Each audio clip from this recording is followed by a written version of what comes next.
Hello, this is Gabi from Bluebonnet Crafters, and in this video I want to show you how you can crochet around a Pin-Loom woven square. This is a square that I wove on Zoom Loom using the multi-layer method, where you wind 3 layers and then weave the 4th one, which results into this square that has the scalloped edgings. As pretty as the scalloped edgings are, they can be rather difficult to deal with when you put multiple of those squares together into a project. A lot of people like to use crochet to join their squares. And a good starting point is to first crochet around each square and then you join them together. Just as a preamble, I will show you in this video a method that I prefer. There are many ways to do it, but I have heard from particularly new weavers, this question comes up over and over again: how do you actually crochet around Pin-Loom woven square? So here is my version of it. It's not the one and only, it's the one that I use, and maybe it gives you inspiration to that it might work for you. What do you need? Of course, you need your squares, and then you need a crochet hook.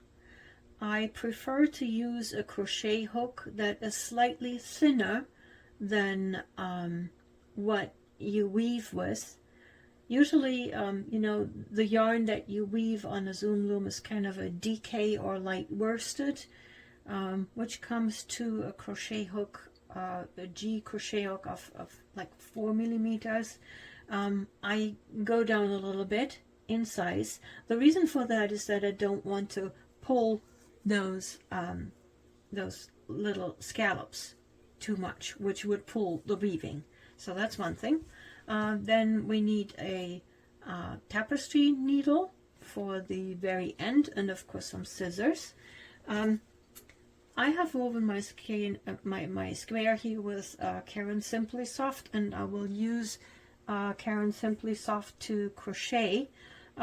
So basically the recommendation is that you use, for the crocheting, you use a yarn that is of equal thickness or thinner. Crocheting creates a thicker fabric than our weaving, and you don't want to bulk up the edgings too much. So my recommendation is same yarn weight or slightly thinner. Alright, so let's get started right away. And I will try to stay in focus here. I start anywhere along any side, in the center of any side. So let's get started here. And I join my working yarn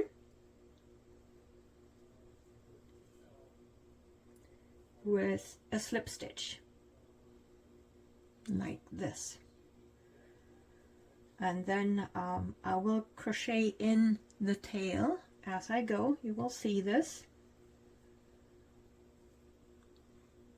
Then you can make a chain stitch into the first where you joined, which evens it out a little bit nicely.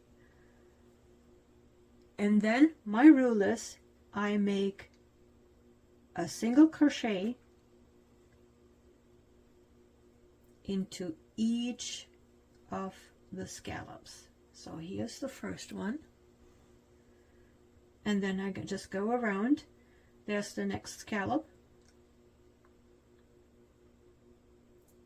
It gets a single crochet like this. Next scallop, or turn of a scallop,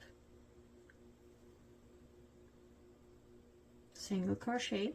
Some people prefer to just do slip stitch, which is perfectly fine. I like to have a little bit of a border, which makes it, which you get if you use single crochet. So this is what it looks like. And then you basically do this all around. So each yarn turn gets a crocheted stitch. Okay, and you see I have crocheted in the tail for a few stitches. I'm done with that now. So here's where you get to the first corner, and this corner can vary. So basically, since this is a yarn turn, I make a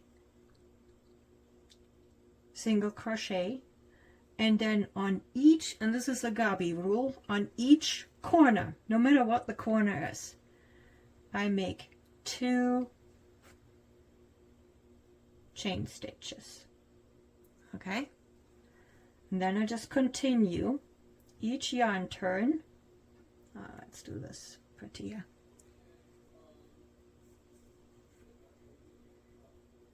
Each yarn turn gets a single crochet, and I'll just show you here the first corner, which looks something like this. And you already see how the scallops disappear in the crocheting. So this will just take a little while here. Let me speed up a little bit.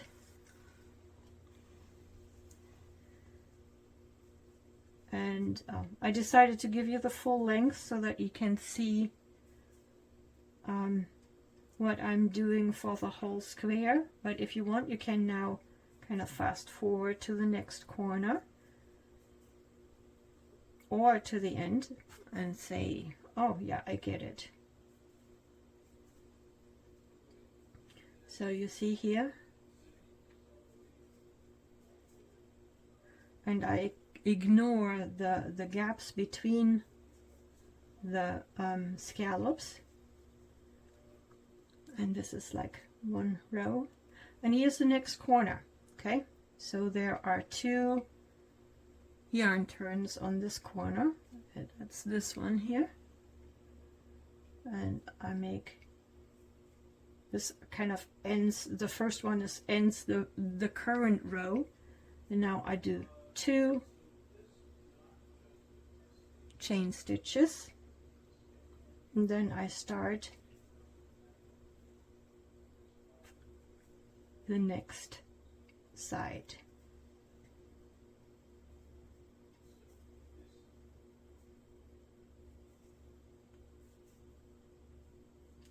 I'll show you this corner too. That's what it looks like, and you see how kind of all the different corners start to disappear, the scallops disappear, and you get just a very smooth edging at this point. And I want to show you a close-up here. So basically, even if there's a gap between the scallops, just ignore it. Go to the next yarn turn of the next scallop,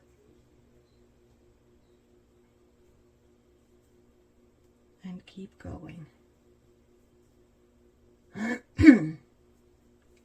Excuse me.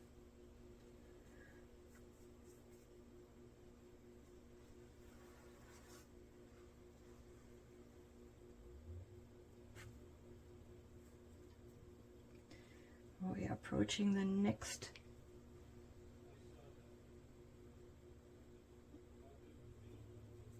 do this pretty. The next corner. So whatever that corner looks like, so this one is another one with 2 yarn turns. So the first yarn turn of that scallop belongs to this current row. 2 chain stitches, and then I start the new side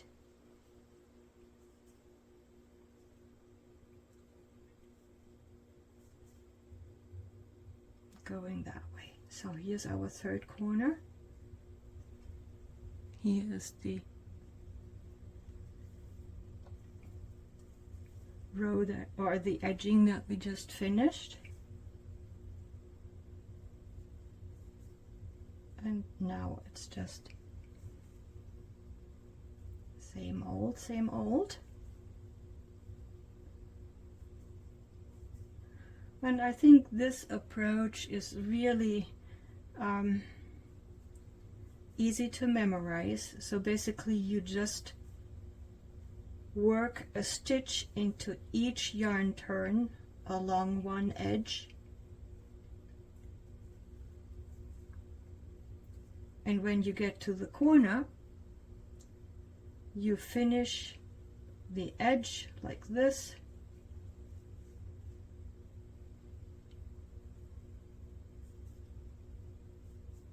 and you make the corner with 2 chain stitches, and then you start the new side.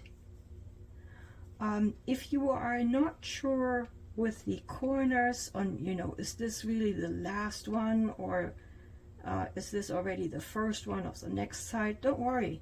The most important thing is that you have those 2 chain stitches somewhere near the corner, and I will show you later why that is the case. So here is the last, we're on the last stretch.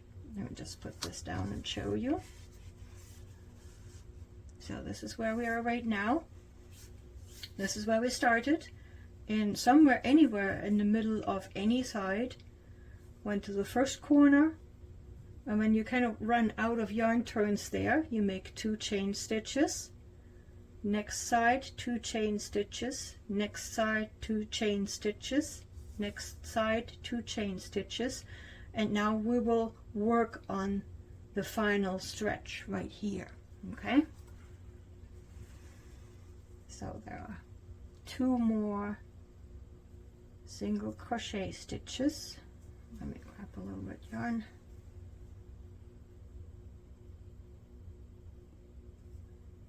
Okay. And now, yes, there is a gap, but we're out of chain stitches. So what I do now is I join to the first stitch of where we started. Pull this through the stitch, and then I clip the yarn. Let me do this again. I'm not sure if I was actually in focus, and this is important.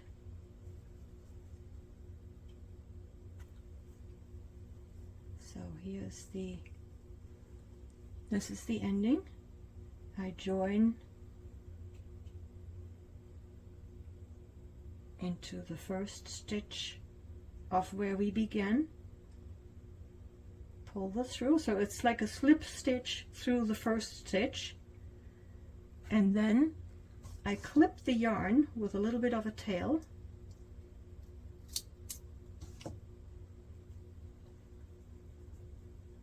and then I pull the loop through.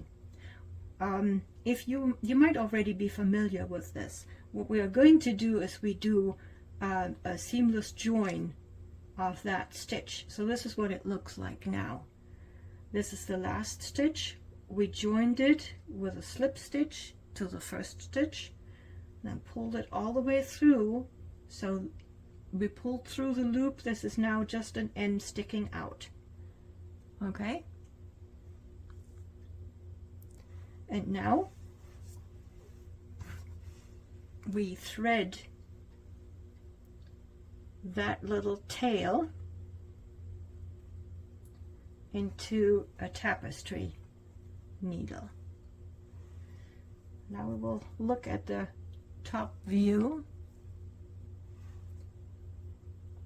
So this is the side view. This is where the yarn goes through the last stitch right here. And now we will make a stitch. So here is the first stitch this looks a little bit like a V. You probably can see this. And we kind of pretend to make one of those stitches. We start with going through like this.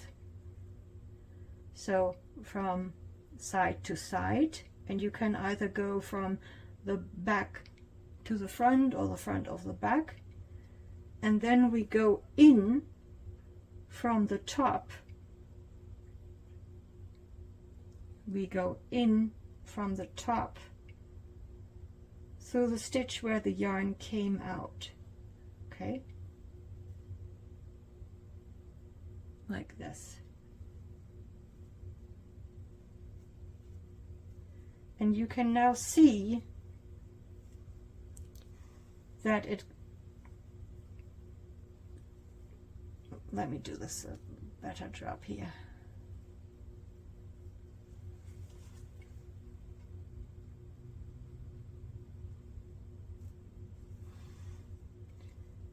So I went from the back to the front, and now I want to go in through the top of the loop where the yarn came out.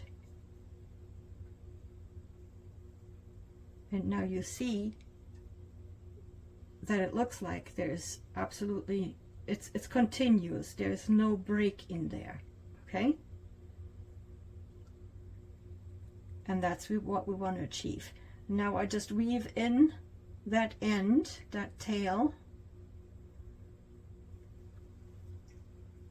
into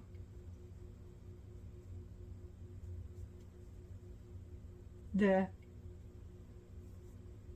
row of single crochet, which takes care of that. And then you can clip it off like this, and there is your, oh yeah, this is the starting tail. We can clip that now as well.